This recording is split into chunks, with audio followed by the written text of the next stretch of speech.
Eastern Europe is on edge. A stunning move, Poland has completely shut down every single border crossing with Belarus, severing a vital connection between Moscow and the European Union. For Russia, this so-called Belarus land bridge was not just a trade corridor, it was a lifeline. It allowed Moscow to push goods, energy, and even political influence into the West. Now that bridge is gone. The fallout is immediate. Trucks stranded, businesses collapsing, families separated, and millions panicking over what comes next. Over the next 20 minutes, we'll dive into the full story. Why this land bridge was so important, why Poland acted so decisively, and how this could reshape Europe's future. Belarus is a small country, but its location gives it enormous weight in geopolitics.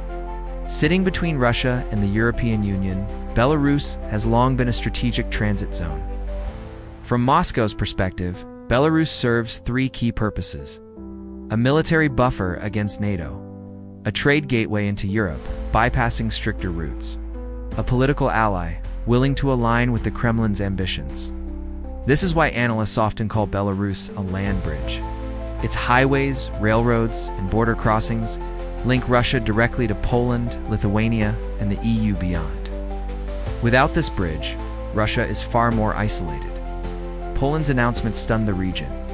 Overnight, all checkpoints from small rural posts to major highways were closed. For years, even during diplomatic crises, at least some crossings stayed open.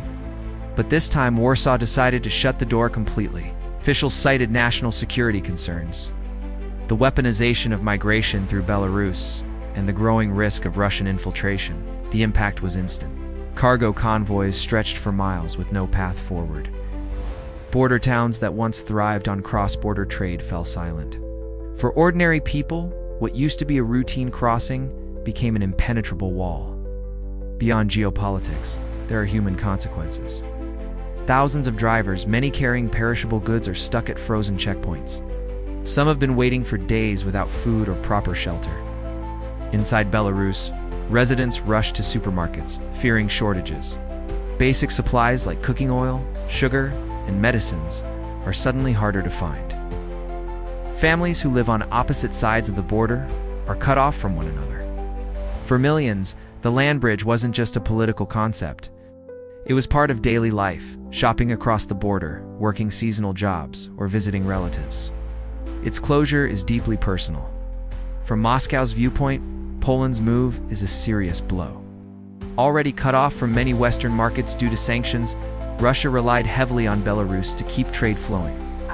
With every border shut, Moscow must scramble for alternatives, shipping through the Baltic Sea, where NATO navies dominate, using the Black Sea, where routes are increasingly dangerous due to war, pushing goods across Central Asia and China, which is far more expensive and inefficient. In short, Russia's access to Europe is collapsing. What was once a strategic lifeline has turned into a dead end. For Belarus, the crisis is devastating. President Alexander Lukashenko's government is more isolated than ever. Belarus has long depended on Moscow for military and economic backing, but also relied on trade with Poland and the EU. With that door now slammed shut, Belarus's economy faces enormous strain.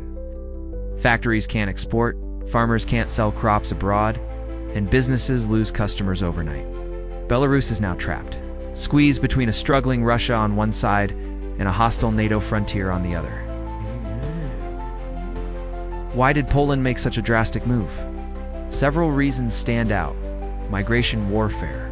Poland accuses Belarus of pushing thousands of migrants into its territory as part of a hybrid attack. Security concerns. With Russian troops stationed inside Belarus, Warsaw fears the border could become a staging ground for aggression. Solidarity with Ukraine. By isolating Belarus, Poland increases pressure on Moscow's closest ally and strengthens Ukraine's position.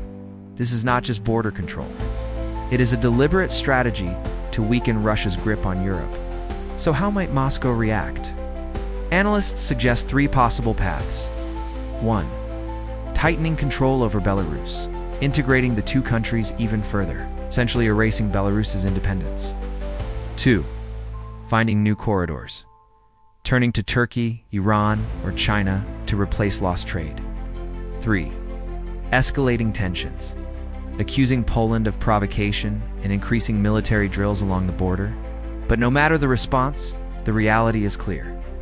The land bridge is gone, and it will be difficult to rebuild. The closure of the Belarus-Poland border represents more than just checkpoints. It symbolizes a new Iron Curtain across Europe. On one side, Russia and Belarus locked in isolation. On the other, Poland, NATO, and the European Union drawing a hard line of defense. The world has watched borders close before, in Berlin, in the Balkans, and elsewhere. But this closure comes at a moment when the continent is already under immense strain from war, sanctions, and shifting alliances.